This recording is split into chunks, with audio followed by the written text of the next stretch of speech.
One more question, then we'll go to closing statements. We're coming up to, it's now 5 to 8. We have Claire now with a question. Okay.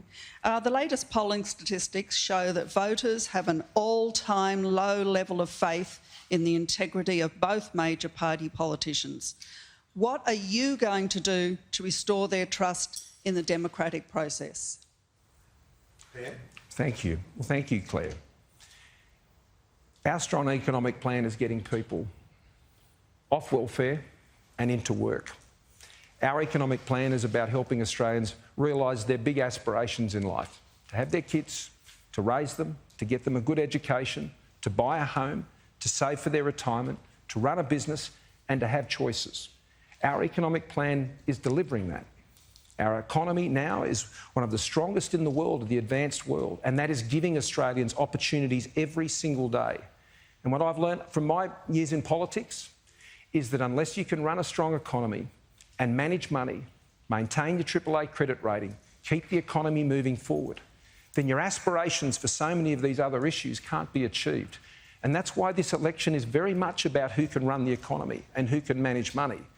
And following through on those plans, doing what we said we would do, ensuring we said we would get more Australians into homes.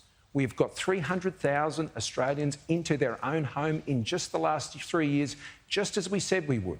When we said we would stand by Australians as they went through the pandemic, we delivered the single largest economic intervention in JobKeeper that saved 700,000 jobs. We have one of the lowest fatality rates from COVID in the world. It's been tough.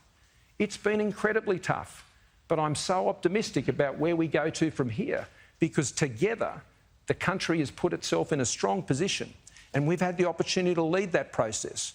And we can't turn back now. We're heading in the right direction. We want to keep going there. And that's where my government is seeking to take Australia. Mr Albanese, your response to Claire? Yeah, thanks very much, Claire. Unfortunately, you're right on the money. There is so much disillusionment with our political processes and our political system. That's one of the reasons why we do need a strong National Anti-Corruption Commission to restore that faith. But we need to do more than that as well. One of the things I did when I became an opposition leader or Labor leader was that I said I wanted to be known as a Labor leader, not just oppose things for the sake of it.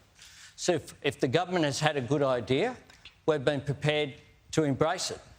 Scott raised the issue of boat turnbacks. It's true that that wasn't our policy in 2013. It's a good idea, it worked, therefore we embrace it. That's what we do when you come up with a good idea. The Parliament couldn't have sat and couldn't have had all those programs through without our support. And I made the unusual statement that we would try to amend some of the legislation. We were concerned about people taking money out of their super. We were concerned about a range of the details, but we wouldn't allow the perfect to be the enemy of the good. So in part, this campaign is about what we will do. We will do different things. But I think it's also important to restore faith in politics is the how. And I want to unite the country. I want to not be a Prime Minister who's always looking for the wedge, always looking for the division.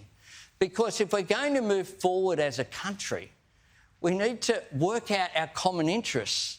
And that's why I think in industrial relations, for example, that unions and employers have common interests. You can't have union members unless you have successful businesses. And that's what we need to do. We need to look for areas of agreement, areas of consensus, areas in which the country can be united going forward, rather than the constant argy-bargy, which does seem to dominate a lot of our politics. And I think you're right, is putting people off.